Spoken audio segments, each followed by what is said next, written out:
Verse 5, do you suppose it is to no purpose that the scripture says he yearns jealousy over the spirit that he has made to dwell in us? Now, throughout the Old Testament, God is often pictured as a husband and his people as his wife, whether it's Israel and later the church. And there's one word that often describes God. He is called jealous for his people or for his bride. Now, the word jealous is not our idea of this possessive jealousy. The word jealous here is actually the idea of a person who is jealous or saddened over another person who is not finding their satisfaction in him, but in everything else. You see the difference? It's not that he's like saying, it's all about me, so you just have to want me. He's saying, why are you going to all these other broken buckets in this world, or broken wells? This is a picture from the Old Testament. Why are you going to all these cracked wells when I'm the only well that can satisfy you? Remember what Jesus said to the Samaritan woman? I can give you water that what? Satisfies you. That's the picture of jealousy. It's the sadness that a parent feels when their child is going to random strangers for provision and safety when they don't feel like they can get it from their parents. That's a jealousy, right? You understand that kind of jealousy. It's a sadness of like, why are you going to them? That's me. I can do that for you. I'm your dad. I can take care. Why are you going to that? Like, trust in me, right? Can you imagine if your kids kept trusting strangers instead of you? That wouldn't cause some jealousy there? Not a possession of your mind, but the sadness of why are you looking that way? Right? It goes back to the adultery idea. Why do you have a wandering eye to all these other adults? Just look at your mom and dad. We can do it for you. That's what's going on there. James is saying, why are you looking around to everything else? Just look at God. He's your father. He can satisfy you. He can provide for you. You want to feel significant? He'll give you significance. You want to feel value? He'll give you value. You want to feel, it's him. But your eyes keep wandering to all these other rat races you're chasing and being tempted by, and it makes him jealous. Not this possessive boyfriend jealousy, but jealous in the sadness of why are you going to these other places when I'm the source of all of these things? You see, one of the reasons why God is jealous for his people is because he cares about his glory. And this is what I mean. It reflects poorly on God when his people look to other places to satisfy themselves instead of him. It looks poorly on a husband or a wife if their spouse is constantly dating other people.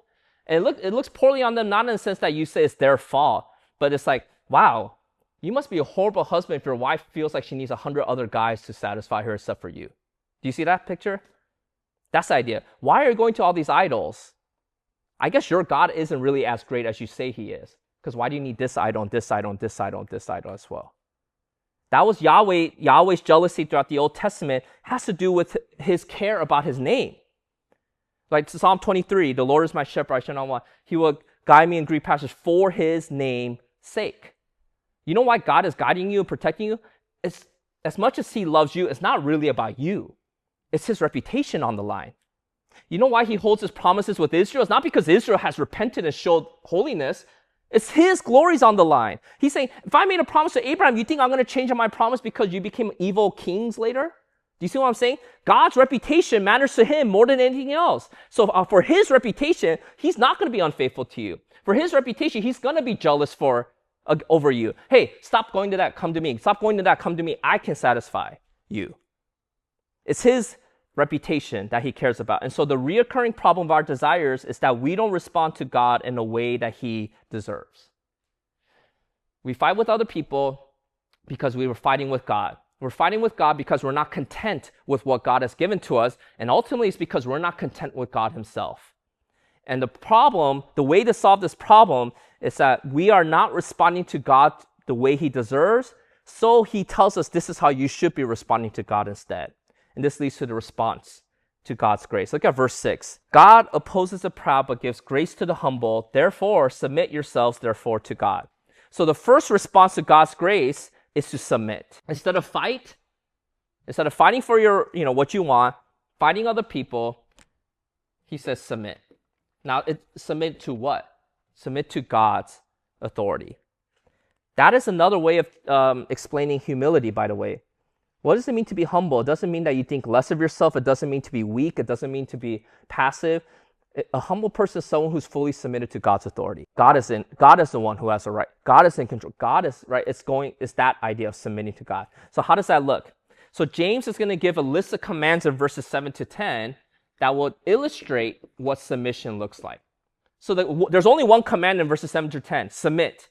But oftentimes in the Bible, what you see is that this one command will often be qualified and described with all these qualifying statements. For example, what are the qualifications of an elder? There's only one qualification, even though there's a list, is above reproach, without blame. But then Paul's like, this is what it looks like to be above reproach. You're married to one woman, you manage your kids, you're not greedy. So it's not that he's giving 10 qualifications of an elder, he's giving one. But that one qualification needs to be illustrated. Do you see what I'm saying? So James is only giving one command, submit to God's authority. But like a good teacher, he's like, let me show you what that looks like though. This is what it looks like to submit to God's authority. First, what you're going to do is you're going to fight the devil. Look at what he says right after. Resist the devil and he will flee from you. Now, even though I use the word fight, the word is not fight, it says resist. Resist is a defensive posture. It doesn't mean like go looking for the devil and attack the devil, right? First of all, that's not a very wise thing to do because you're going to be overmatched. You're going to lose to the devil every time if it's just you and Satan. First of all, Satan's more powerful than you. He knows more about the Bible than you. He's been around longer than you. He has defeated every single human being except for one that he got really frustrated with starting the beginning of the Gospels with Jesus. Like, this Jesus guy, I can't get him. But everybody else he's beaten. Since Adam and Eve forward, the devil's always won. So you don't need to be go looking to be a devil slayer or demon slayer. He's going to come to you if you are truly living by God's wisdom. But so the command is resist, stand against. That's the idea. And so this is what it means. So instead of fighting with other people to satisfy your desires, you have to fight Satan, who is going to use your desires to try to make you fight. Do you see the difference? The desires are not coming from Satan, but Satan uses the desires you already have to fight with other people. I think oftentimes we think of Satan tempting us with things that are foreign to us. Oh, I never loved money, but Satan brought money, and now I love money. That's not how it works.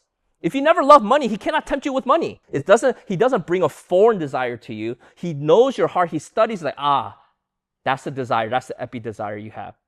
Let me use that to entice you. That's how it works. And so what you have to do is you fight that. You fight Satan, who will use your desire to become epi desire to get you to fight. And notice what James says. He doesn't say, fight your desires.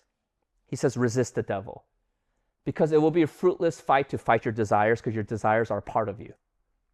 On this side of eternity, while we live in a sin-broken world with a sin-cursed body, we will never fully get rid of these sinful desires. I think that's a fallacy that Christians might think, like, just stop desiring it. You know what? You're an alcoholic, just stop loving alcohol. Oh, okay, I never really thought. Right, it's not that easy if you actually been someone who's an alcoholic. Right, addictions are hard for a reason. It doesn't just, you didn't tell me I could stop desiring it. I should just turn off. No, you desire because your broken nature has a natural disposition to certain things in your life. So maybe you're not an alcoholic, but this person's an alcoholic. It doesn't mean that they just couldn't have, their willpower is weaker than yours. It just means that you have certain dispositions and brokenness in you that aren't alcohol or addictions, but there's other things that are epi desires. Just because you don't struggle with same-sex attraction and that person does, it doesn't mean that somehow you guys are different. You just have different desires that are innate in you that Satan can use to make you fall. So yeah, I'm never going to be tempted with same-sex attraction, but I will be tempted by heterosexual attraction. Do you see what I'm saying? And vice versa. That doesn't mean one is superior to the other. It just means these are epi desires, potential epi desires you got to be really aware of. And you can't fight the desires and get rid of the desires, but you got to fight Satan, who will use that desire to magnify in your life.